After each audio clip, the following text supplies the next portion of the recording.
The Big Sick is a romantic comedy starring Pakistani Muslim actor Kumail Nanjiani and tells the true story of how he met and fell in love with his real-life wife. We're here at the Arclight Cinemas in Hollywood for its red carpet premiere.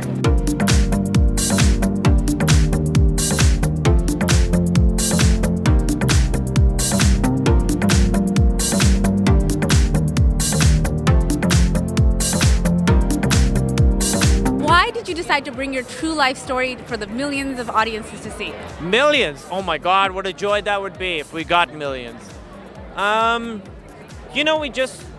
hadn't seen a movie or a story like this, and what we'd sort of gone through was such a specific, strange thing that I knew that if we were able to tell this story right, we'd have a movie that was unique, that I hadn't seen before. So that was sort of the impetus to try and do it. It's a real story, and that makes it, just a little more special.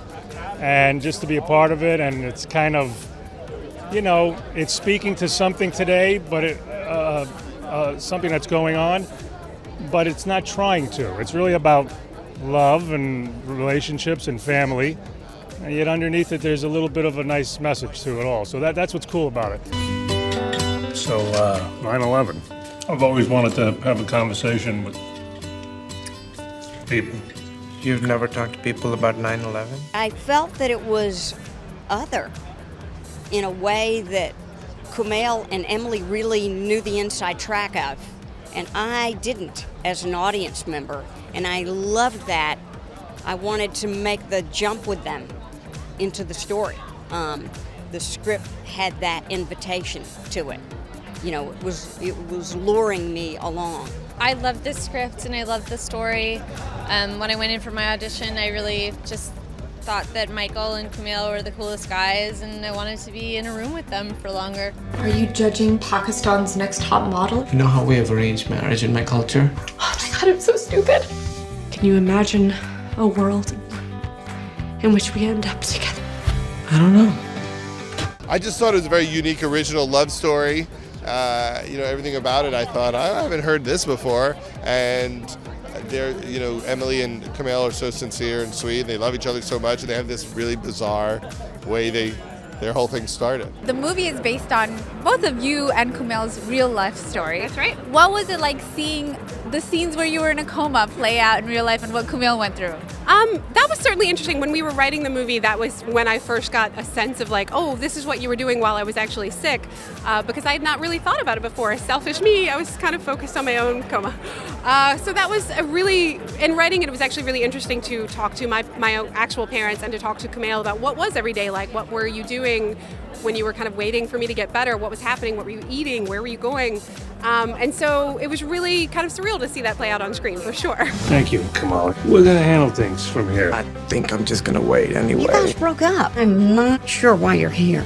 I'm just gonna stay for a second. Is this seat? Okay.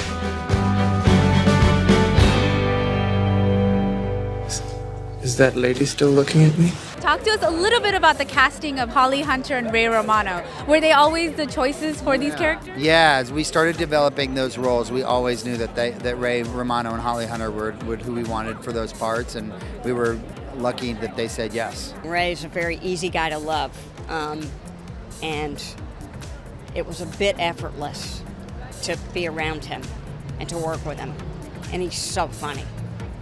And that was true with Kumail too. They were just a joy. It was great to work with Kumail because he's a comedian also, and we did a lot of on a Judd Apatow thing. You do a bunch of improv, and we got to do a bunch, and it was fun.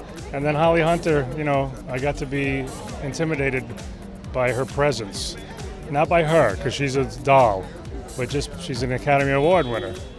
And I don't know how I snuck in there with her, but I did. Right there, you got Paula games. No, I've You never. ever play it? You can't rhyme it. You try to find a word that nobody can rhyme. Okay. And then- Stonehenge. Yeah, see, you would win. Yeah. Your character is a big fan of X-Files. What was your experience like when you actually got to be on the show? Oh my God, dream come true. I met David Duchovny and Gillian Anderson and Chris Carter and I met everybody. It was best case scenario. I mean, what a dream. I still can't talk about it without getting emotional. I wonder who that could be. I'm guessing it's a young single Pakistani woman. This is Zubeda. For your files? Your X-Files? That's your favorite show, huh? The truth is out there. I love Silicon Valley. Can you tell us a little bit about your experience working on that show? I mean, it's a dream job, right? I mean, you know, to have a job and then to have a job on a show that you are a fan of, that you'd watch even if you weren't in, with people that I'm truly, truly, really great friends with, who I'm a fan of.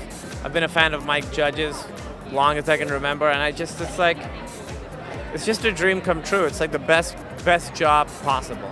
Dinesh is a total nerd and not very good with the ladies. Is there anything about him that you identify with, or you ever were like him? Yeah, all that stuff. I identify with him because he's a nerd who's not good with ladies. I was never good with ladies, and I'm a nerd. I mean, all the stuff I like is all very nerdy. So Dinesh, to me, is kind of how I was a few years ago. How was it like when you did meet his parents in real life? Really lovely, really lovely. They're such good people, and I think by the time we met them, they kind of understood, like, oh, we'd been through a lot and they'd been through a lot, so we kind of just bonded weirdly over the fact that all of us were in this kind of odd situation, and it's been 10 years now, and they're my parents. I mean, they're the best.